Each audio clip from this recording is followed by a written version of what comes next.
What if every single failure you've ever had wasn't an ending but a secret message? What if every setback, every time you fell flat on your face, was actually God handing you a coded map to your ultimate victory? What if I told you that the only true defeat is when you stop breathing? Everything else is mental. Every single stumble is just a lesson, not a loss. It's a plot twist. It's salt and pepper, not the end of the story. We're going to dismantle the very idea of failure. We'll look at how modern neuroscience, a radical shift in mindset, and timeless wisdom can come together to turn your greatest setbacks into the very fuel for your most incredible comeback. Because every time you choose to get back up, that single act of courage echoes into eternity. Welcome to Echoes of Eternity, where we explore faith and real-world wisdom to help transform our lives. Today we're diving into a question that I know haunts so many of you, because for years it haunted me. Why do I keep facing setbacks? Am I just failing? Is this a sign I should quit? Or is there something more to my story that I'm just not seeing? If you've ever felt the crushing weight of disappointment, the shame of a public failure, or wondered if your defeats are going to define you, then you are in the right place. This is for you. Pouring every ounce of being, time, money, heart, into something that feels like our purpose. You see the vision so clearly you can taste it. You tell everyone about it, so sure that this is the one. And then it collapses. It doesn't just fail quietly, it implodes. And the worst part is often the voice in our own head, repeating, "You're a fraud, you're a failure, you let everyone down." That feeling can be like a stone in your gut. It can feel final, like the end of the story. But what if that devastating end was actually the most important beginning you could ever have? That moment of profound failure can be the start of a real education. The lessons learned in that kind of fire are the very principles we're going to share with you today. Let's start right there, with that word, defeat. We have to completely tear down and rebuild what it means. I want to propose something that I had to learn the hard way. Defeat isn't real, not in the way we think. The only true, irreversible defeat is death. Everything else is a mental battle. Everything else is a story we tell ourselves. If you're still breathing, if you're watching this, you have not been defeated. You're just in the middle of a chapter. The Bible puts it this way in Proverbs 24:16, "For though the righteous fall 7 times, they rise again." Notice the language there. It doesn't say the righteous might fall. It says they do fall 7 times. Falling is presented as a normal, expected part of the journey. The thing that defines them isn't that they don't fall, it's that they get back up. The failure isn't in the falling, the failure is in staying down. Think about the inventor Thomas Edison. When asked about his thousands of failed attempts at the light bulb, he famously said, "I have not failed. I just found 10,000 ways that won't work." This is more than a clever quote, it's a profound reframing of reality. Each failure wasn't a judgment on his ability, it was a piece of data. Each setback was a message, a guidepost pointing him away from a dead end and toward the right path. It wasn't a gravestone for his project, it was a stepping stone, and it created one of the greatest inventions that's in everyone's home now. When a project collapses, we can see it as a verdict. You are not a good entrepreneur. That's the story we tell ourselves. It's a big red stamp of false on our identity. But what if we saw it like Edison? What if we saw it as data? The data might be telling us our business model was flawed, that we needed to understand cash flow better, or that we had picked the wrong partners. The information is priceless, but we can't see it because we're blinded by the shame of the label we've given the experience. Defeat. A setback isn't a stop sign. It's a signal to adjust your route, check your map, and learn something vital for the next leg of the journey. This idea of reframing isn't just feel-good talk. It's rooted in the very real science of our brains. And this is where science and faith intersect beautifully. Modern neuroscience has a concept called neuroplasticity, which is a way of saying your brain isn't fixed. It's like clay. It can be rewired by your experiences, your thoughts, and your choices. Every single time you choose a new response to a setback, you are physically changing your brain. Imagine your brain is a dense forest. Your usual negative response to failure, the shame, the anger, the urge to quit, is a well-worn path. It's deep and wide, and it's easy to walk down because you've done it 1,000 times and naturally associate defeat with stopping. When you face a setback, your thoughts automatically start heading down that trail. But the moment you choose a different response, the moment you consciously say, okay, what can I learn from this? You start forging a new path. The first time, it's incredibly hard. You're hacking through the woods with a machete. It's slow, tiring, and every instinct tells you to go back to the easy path. But you do it anyway. The next time a setback happens, you take that new path again. It's a little easier. You can see where you walked before. You do it again and again. With every repetition, you strengthen the neural pathways for this new, resilient response. You carve a new trail, and eventually, that new trail becomes your default. Resilience isn't something you're born with. It's a skill you build. It's a muscle you develop through practice. After a major failure, the easy path is often to retreat and marinate in self-pity. The first new path action could be simply getting up, getting dressed, and writing down just one thing learned. It can be brutally hard.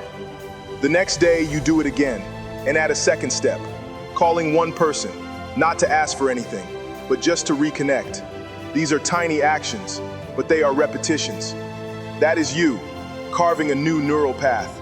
If you attach a deep sense of purpose to it, the purpose of rebuilding, of honoring the potential God has given you, that emotional connection acts like a supercharger for neuroplasticity, helping those new habits stick. Remember this, every time you choose to get up, every time you choose to learn, you are literally being the architect of your own brain, building a mind that is wired for victory. If this is hitting home for you, if you're feeling a shift inside, take a second and support what we're doing here at Echoes of Eternity and hit that subscribe button. Join this community of people who are committed to turning their trials into triumphs. It really does help us reach more people who need to hear this message. Now, let's get into the practical steps. So we've reframed defeat, and we know we can physically rewire our brains. But how do we actually do it? What are the day-to-day operating principles for someone building a comeback story? This is the how. I've broken down the system for climbing out of the pit into 5 core principles. This goes a step beyond just seeing failure as a lesson. It's about seeing it as a divine preparation for something greater. Romans 12:2 says, "Do not conform to the pattern of this world, but be transformed by the renewing of your mind." The world's pattern is to see a setback as a tragedy. A renewed mind sees it as a setup. A job loss isn't just a loss. It's a setup to pivot into the career you were made for. A painful breakup isn't just an ending. It's a setup to discover your own strength, preparing you for a healthier relationship. A business failure might feel like the end, but looking back, it can be a setup of incredible proportions. It can teach you humility. It can force you to learn about financial discipline in a way no textbook could. It can reveal the true character of the people around you. It can strip away pride and force reliance on faith. Every single one of those lessons can be an essential ingredient for future success. The setback can be a setup for a comeback. So don't ask, what did I lose? Ask, what is this preparing me for? Your mind will want to make failure personal. It will try to tell you that you are the failure. You have to fight this. Failure is not your identity. It is feedback on your strategy. It's data. It's the universe giving you a detailed lab report on your latest experiment. To do this, you have to become a dispassionate scientist of your own life. When you hit a setback, perform what I call a failure autopsy. But do it without the emotion of blame or shame. Get out a piece of paper and ask clinical questions. What was my hypothesis? Example, I thought this target market would buy this product. What were the variables? The price, the marketing, the timing. What were the results? Sales were 80% lower than I expected. And most importantly, what does this data tell me to change for the next experiment? See the language? It's not why am I so bad at this? It's what does the data suggest? When you finally do this for a failed project, it can become so clear. The data might suggest your pricing was wrong for the value you offered. It might show your marketing wasn't connecting. It wasn't about you being a bad person.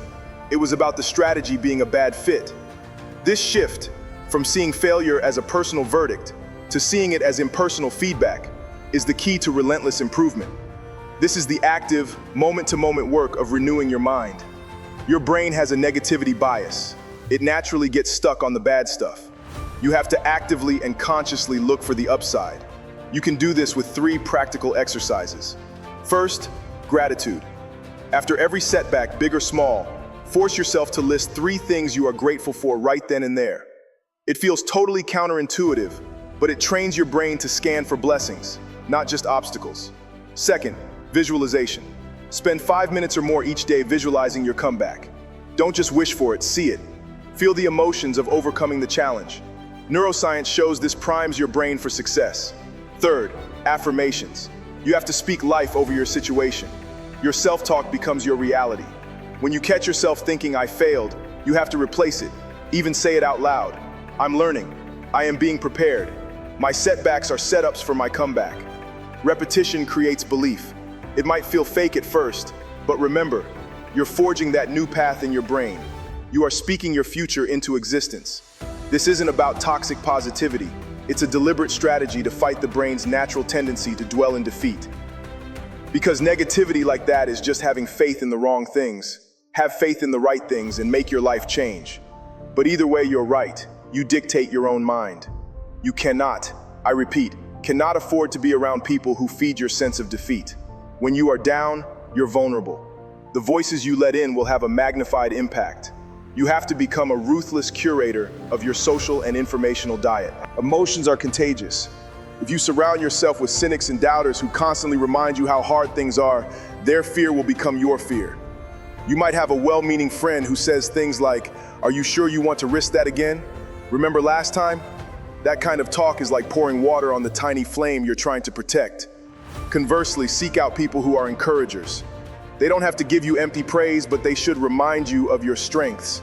Their faith can become a scaffold you can lean on while you rebuild your own. Unfollow the accounts that make you feel inadequate. Mute the friend who drains your energy. Actively find mentors, podcasts, books, and friends who speak life and resilience. Create intentional doom scrolling if you need to.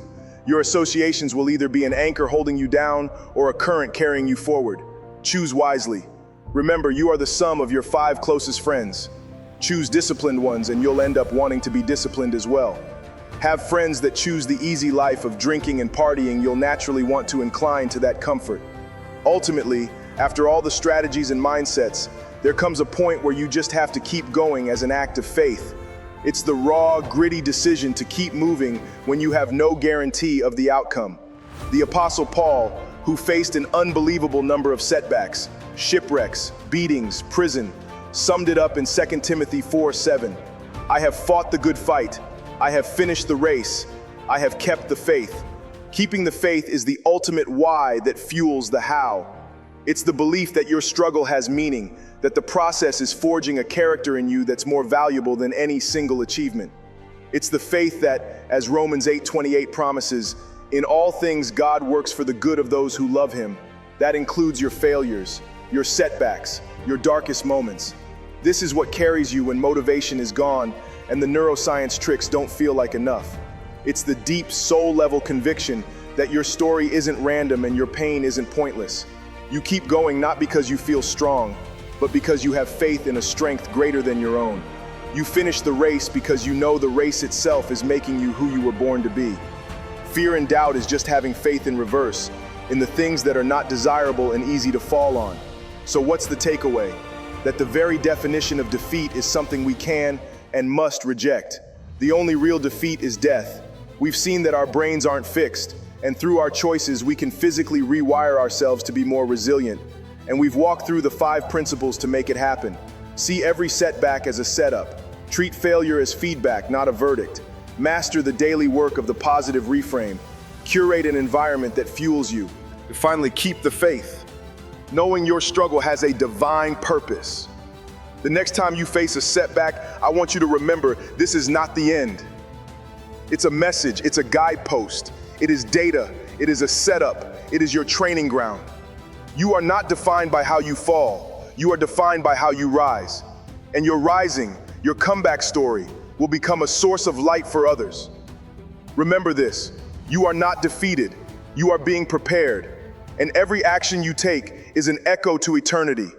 If this message hit home, don't let it stop here. Hit that like button, subscribe to Echoes of Eternity YT7, And follow me on Instagram and TikTok at echoesofeternity.7. But most importantly, share your story in the comments. How have you turned a setback into a setup? Your story could be the one thing someone else needs to read today to find the strength to get back up. Let's build a place where every defeat is just the start of a new victory. Stay strong and keep echoing eternity, one comeback at a time.